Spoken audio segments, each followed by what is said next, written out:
Good morning students. Online classes में आपका स्वागत है। हमारा टॉपिक चल रहा है रियल नंबर और पिछले वीडियो में हम लोगों ने रियल नंबर के अंदर एचसीएफ और एलसीएम कैलकुलेट किए थे। देखते हैं नेक्स्ट क्वेश्चन की तरफ। हमारा क्वेश्चन नंबर आज का है फर्स्ट। क्या फाइंड आउट करना है इसके अंदर? Find the HCF and LCM. मुझे इस क्वेश्चन के अंदर एलसीएम और एचसीएफ कैलकुलेट करना है। देखते हैं क्वेश्चन क्या है। Question 12, 15 and 21। इसका मुझे एचसीएफ और एलसीएम कैलकुलेट करना है। तो पहले मैं 12 के प्राइम फैक्टर कैलकुलेट करूंगा। 12, 15 एंड 21। इसके प्राइम फैक्टर स्टूडेंट कैलकुलेट कर लेते हैं हम लोग। ये क्या हो जाएगा? 2, 6, 2, 3, 3, 1। 15 का 3, 5, 5, 1 एंड 21 का क्या हो जाएगा? 3, 7, 7, 1। इस तरह से ये हमारे प्राइम फैक्टर कैलकुलेट हो गए। 12 के प्राइम फैक्टर हुए हमारे पास 2 इंटू 2 इंटू 3 एंड 15 का हो गया मेरे पास 3 इंटू 5 एंड 21 का हो गया मेरे पास 3 इंटू 7। अब स्टूडेंट हमें क्या निकालना है? HCF, highest common factor. तो हाईएस्ट कॉमन फैक्टर मतलब हमें सबसे बड़ी इसमें जो कॉमन आ रहा है वो निकाल लेना है। 3, 3 एंड 3। तो बेटा इसका जो एचसीएफ हुआ वो कितना हो गया अपने पास? 3 हो गया। अब हमें क्या कैलकुलेट करना है? इसका एलसीएम कैलकुलेट करना है। तो स्टूडेंट एलसीएम कैलकुलेट करने के लिए क्या करेंगे कि एचसीएफ को तो आप लिख देंगे मल्टीप्लाई, बाकी सारे जो डिजिट्स रहे हैं उनको भी लिखना होगा। अब क्या ये भी चेक करना होगा कोई और डिजिट तो रिपीट नहीं हो रही है आपस में, कहीं 2 टाइम या है ना, कहीं भी अगर 2 टाइम हो तो उसको भी हम सिर्फ 1 टाइम लिखेंगे। पर यहाँ पर कोई रिपीट नहीं हो रहा तो यहाँ लिखेंगे 2 इंटू 2 इंटू 5 इंटू 7। तो ये कितना हो गया? 3 2 जा 6। ये कितना हो गया? 10 इंटू 7 इज इक्वल टू 420। ये मेरा क्या हो गया? इसका एलसीएम हो गया। नेक्स्ट एक और करते हैं हम लोग सेकेंड एलसीएम। सेकेंड एलसीएम देखो क्या करना है। 24, 15 एंड फिर है मेरा 36। 24 इसके प्राइम फैक्टर कैलकुलेट करेंगे 2 की टेबल से 12 हो जाएगा, 2 की टेबल से 6, 2 की टेबल से 3, 3 की टेबल से 1। तो मैं यहां लिखूंगा 24 के prime factor 2 into 2 into 2 into 3। 15 के प्राइम फैक्टर कैलकुलेट कर लेते हैं हम लोग। 15 का प्राइम फैक्टर 3 के टेबल से 5, फिर 5 का टेबल से और ये हो जाएगा 1। अब हम 36 का प्राइम फैक्टर कैलकुलेट कर लेते हैं। 36 के प्राइम फैक्टर कैलकुलेट करते हैं तो कितने हो जाएंगे? ये 2 की टेबल से ये हो जाएंगे 18। 2 की टेबल से कितना हो जाएगा? 18 का 9, फिर 9 का 3 का 3। इस तरह से तो 24 ये हो गया हमारा 15 और ये हो गया हमारा 36। 15 में कितना हो जाएगा? 3 इंटू 5, 36 का 2 इंटू 2 इंटू 3 इंटू 3। कॉमन क्या रहा है? 3 एंड 3 और हमारे पास कोई कॉमन नंबर आ नहीं रहा तो इसका जो एचसीएफ हुआ वो कितना हो गया बेटा? एचसीएफ तो हो गया 3। अब हमें क्या कैलकुलेट करना है? एलसीएम कैलकुलेट करना है। एलसीएम में मैंने बोला पहले एचसीएफ तो आपको लिखना ही लिखना है। अब आप देखिए कहीं और नंबर पे कॉमन तो नहीं आ रहे हैं। 2 2 तो ये हो गया 2 2 2, ये भी हो गया 2। फिर वापिस और कुछ नहीं है और देख रहे होंगे कहीं कॉमन है नहीं आ रहा। तो अब क्या अपने पास बचा? 2, यहाँ पर 5 और यहाँ मेरे पास नीचे हो गया 3। तो ये कितना हो जाएगा? 6 इंटू ये कितना हो गया? 6 इंटू ये कितना हो गया? 10 इज इक्वल टू 360। तो इस तरह से स्टूडेंट ये मेरा क्या निकल आया? इसका एलसीएम निकल के आ गया। तो अब अपन नेक्स्ट क्वेश्चन की तरफ चलते हैं। यहाँ पे एक बार नोट कर लीजिए और फिर हम अपने नेक्स्ट क्वेश्चन की तरफ चलते हैं।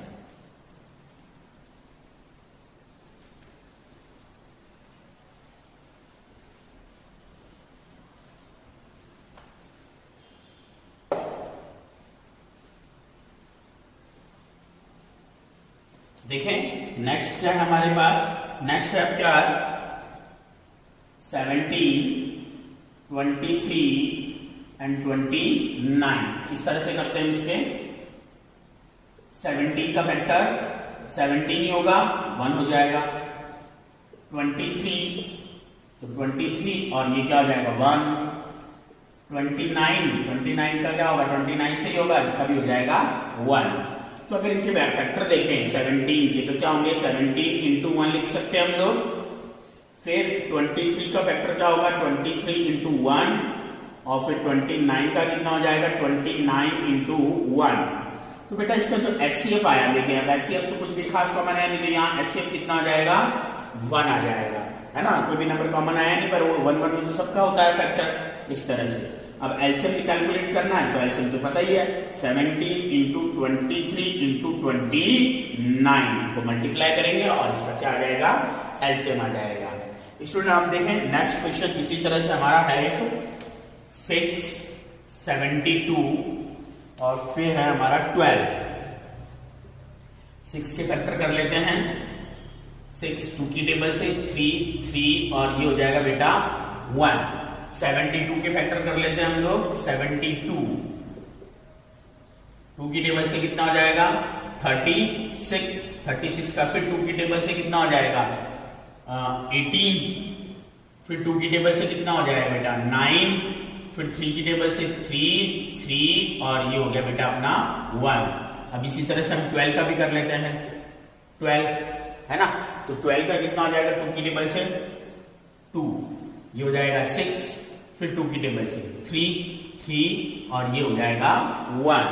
तो हमारे जो फैक्टर हुए ये कितना हो गया, 6 का हो गया 2 इंटू 3, 72 का कितना हो गया 2 इंटू 2 इंटू 2 इंटू 3 इंटू 3, फिर 12 का कितना हो गया 2 into 2 into 3, common common common, 3 common और 3 भी कॉमन। तो बेटा इसका जो एचसीएफ आया, एचसीएफ कितना आया 3 और क्या आ रहा बेटा 2, तो 2 इंटू 3 इसका क्या हो गया एचसीएफ हो गया। अब एलसीएम कैलकुलेट करना है, एलसीएम तो एलसीएम क्या हो जाएगा, जो आपको 3 2 जा 6 है वो तो लिखना ही है। अब और भी देखना कोई कॉमन तो नहीं आ रहा, 2 और ये 2 तो ये 1 टाइम 2 हो गया। और देखें कहीं कॉमन नंबर आ रहा है, नहीं आ रहा, 3 2 जा ये 2 इंटू 3 इज इक्वल टू कितना आ जाएगा ये 6 इंटू ये कितना आ जाएगा 12 और ये कितना आ जाएगा 72। तो इस तरह से ये मेरा इसका जो एलसीएम कैलकुलेट हो गया। तो स्टूडेंट इसे भी आप नोट करें एक बार।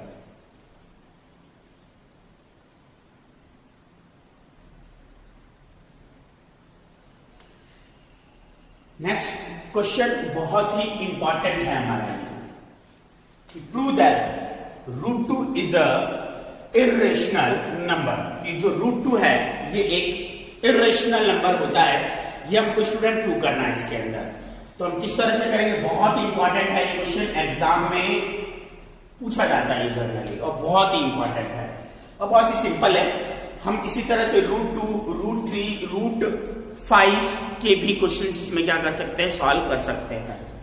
तो कैसे करेंगे हम कि let √2 is a rational number, कि जो √2 है वो एक कैसा नंबर है, रेशनल है। ये हमने लेट कर लिया। सपोज अगर √2 एक रेशनल है तो फ्रैक्शन की फॉर्म में होगा, मैं लिख सकता हूं a/b, p/q form, and a और जो b है, and a and b are coprime number.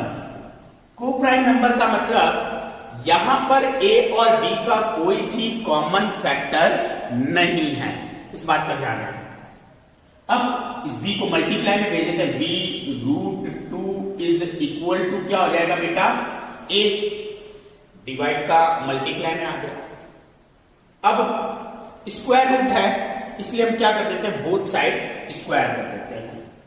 तो मैंने कर दिया both side square, both side square करने के लिए कितना हो जाएगा 2 हो जाएगा, √2 का 2 हो जाएगा, b का क्या हो जाएगा बी स्क्वायर हो जाएगा और ए का क्या हो जाएगा, ए स्क्वायर हो जाएगा, कोई दिक्कत नहीं। और मैं यहां पर इसको इक्वेशन नंबर क्या दे देता हूं बेटा, फर्स्ट। इसी तरह से अब ये 2 मल्टीप्लाई में कहां जाता है, ए स्क्वायर के नीचे जाता है। तो ए स्क्वायर इज, यहां पर ए स्क्वायर क्या हो रहा है, डिविजिबल बाय, किससे डिविजिबल हो रहा है, डिविजिबल बाय 2। यहां पर ए स्क्वायर को कौन डिवाइड कर रहा है, 2 डिवाइड कर रहा है, तो मैं लिख दिया ए स्क्वायर इज डिविजिबल बाय 2। और अगर a के स्क्वायर को 2 डिवाइड करेगा, देन मैं कह सकता हूं कि a को भी 2 डिवाइड कर सकता है। सिंपल सी बात है, जैसे 25, दैट मीन्स 5 का स्क्वायर को अगर 5 डिवाइड कर रहा है तो 5 को 5 भी क्या करेगा, डिवाइड तो करेगा ही करेगा, है ना। तो मैंने लिखा a square is divisible by 2, so a is also divisible by 2। कि अगर ए स्क्वायर 2 से डिवाइड होता है तो मैं ये कह सकता हूं कि ए भी 2 से क्या हो जाएगा, डिवाइड होगा ही होगा। मैंने एक एग्जांपल भी आपको समझाया उसको। और ये भी पता आपको कि अगर कोई नंबर इसको डिवाइड करता है तो डिवाइड होने के बाद कुछ तो मिलता है, रिजल्ट तो मिलता है। उस रिजल्ट को हम कहते हैं कांस्टेंट, कि हमें कांस्टेंट वैल्यू मिली है। मैं कह सकता हूं a को 2 से डिवाइड करें तो हमें क्या मिलेगा, एक कांस्टेंट मिलेगा, c मिलेगा। a इज डिवाइड बाय 2, यहां लिखा है साफ, a इज डिविजिबल बाय 2। तो मैंने a को 2 से डिवाइड किया तो क्या मिला मुझे, कांस्टेंट मिला, c मिल गया। तो a इज इक्वल टू क्या लिख सकते हैं हम लोग, 2c लिख सकते हैं। इस स्टेटमेंट के बाद लिख सकते हैं कि अगर a is also divisible by 2 then a is equal to लिख सकते हैं 2c। और ये इक्वेशन नंबर मेरी क्या हो गई, सेकंड। अब put the value of a in equation number second में इसको क्या कर देंगे, सेकंड से इसमें क्या कर देंगे, फर्स्ट में क्या कर देंगे, पुटअप कर देंगे। 2b square is equal to a square, 2b square is equal to a का स्क्वायर, a का वैल्यू कितना है, 2c, तो 2c का क्या हो गया, whole square. 2b square is equal to 2 का स्क्वायर कितना हो गया, 4, और c का कितना हो गया, c स्क्वायर। 2 कहां जाएगा इसके डिवाइड में, तो मैं कह सकता हूं b square is equal to 4c square divide by 2, इसको इससे कैंसिल कर देंगे, then b square is 2c square. अब ये 2 किसके डिवाइड में जाएगा, b स्क्वायर के। तो यहां ये भी कहा जा सकता है कि b स्क्वायर इज डिविजिबल, है ना, इसी तरह से ये आएगा, divisible by 2, so b is also divisible by 2। तो b भी 2 से क्या आएगा, डिवाइड होगा।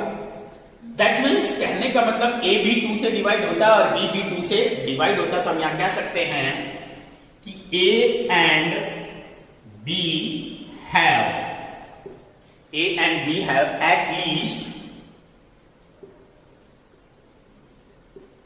2 as a common factor, 2 as a common factor. कि a और b का कॉमन फैक्टर यहां पर क्या हुआ स्टूडेंट, 2 हुआ। दैट मीन्स कहने का मतलब यह है कि जो हमारी सोच थी वो क्या हो चुकी है, गलत हो चुकी है। क्योंकि हमने यहां सोचा था कि a और b कैसा नंबर है, को प्राइम नंबर है। को प्राइम नंबर मतलब इनका कोई भी कॉमन फैक्टर नहीं होगा। बट यहां तो स्टूडेंट क्या आ गया, कॉमन फैक्टर आ गया। तो मैं लिख सकता हूं